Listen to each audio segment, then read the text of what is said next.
হঠাৎ করে তুফান আসে গেল হালকা হালকা, তারপরে এমন কঠিনভাবে হয়ে গেল, তার মানে ঘরের ভিতর আর থাকাই যাচ্ছে না। বাড়ি থেকে এখন কারেন্ট ছিল না, বাতি ছিল না, তখন কি করব, তখন লাইট দিয়ে দেখতেছি আমার বাড়ির সামনে দুইটা গাছ ভাঙে পড়ে গেল। যখন পড়ে গেছে এখানে, তখন আমার ওই সময় আমি ঘড়ি দেখতেছি 30 মিনিট চলে গেল। 30 মিনিট মানে আধা ঘন্টা তখন চলে গেছে।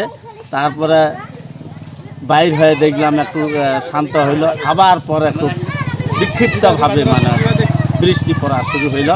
আমার ক্ষয়ক্ষতি যে গাছ ভাঙছে, টিনের চালা মানে ইয়ে ছিল, ঘর ছিল, সেই ঘরটা মানে অনেক দূরে নিয়ে ফেলে দিছে। টিন শেড যেটা ছিল আর কি, সেটার এমন দশা হয়েছে যে আজকে 2-3 বিঘা জমি পার হয়ে, অনেকগুলো বাড়ি পার হয়ে কোথায় কত দূরে চলে আসছে। এদিকে মসজিদেরও ক্ষতি হয়েছে, পাশাপাশি আমার স্কুল ঘর টিন শেড যেটা ছিল সেটা সম্পূর্ণ একেবারে বিধ্বস্ত অবস্থা, গাছ টাছ ভাঙে টাঙে। আমার বিদ্যুৎ লাইনেরও ক্ষতি হয়েছে। ঘর নাই, এটা একটা কষ্ট। এই কষ্টটা কিন্তু আমরা যতটুকু পারি তাদেরকে সান্ত্বনা দেওয়া হয়েছে, যে আমরা নিজেরা যতটুকু পারি তাদের ঘরটাকে দাঁড় করিয়ে দেওয়া এবং তাদেরকে অন্যভাবে একটু হেল্প করা যায় কিনা সেটার জন্য আমরা চেষ্টা করি। শাইনি চুলে এখন হবে সব হেয়ারস্টাইল।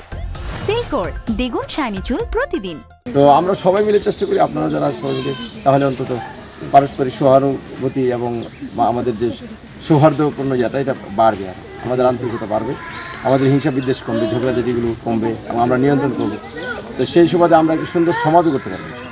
আমরা গতকাল রাতে যে আকস্মিক যে ঘূর্ণিঝড় হয়েছে, এটার ফলে আমাদের পঞ্চগড় সদর উপজেলার এখন পর্যন্ত খবর যেটা আমরা পেয়েছি সেটা হচ্ছে যে পঞ্চগড় পৌরসভার অনেক গাছ হচ্ছে আপনার ভেঙে পড়েছে, অনেকের আধা পাকা বাড়ি ক্ষতিগ্রস্ত হয়েছে এবং আমাদের গরিনা বাড়ি এবং মাগুরা ইউনিয়নের এখন পর্যন্ত পাওয়া খবর অনুযায়ী এই দুই ইউনিয়নে হচ্ছে আপনার সবচেয়ে বেশি গাছপালা ভেঙে পড়েছে এবং ঘরবাড়ি ক্ষতিগ্রস্ত হয়েছে। আমাদের এখনও ক্ষয়ক্ষতির পরিমাণটা নিরূপণ করা হচ্ছে। আমরা পুরো 10টা ইউনিয়ন এবং পৌরসভা থেকে আমরা টোটাল কত ক্ষয়ক্ষতি হয়েছে, এই ক্ষয়ক্ষতি হয়েছে এটা আমরা পেলে আমরা সেই মোতাবেক আমরা হচ্ছে ব্যবস্থা নেব।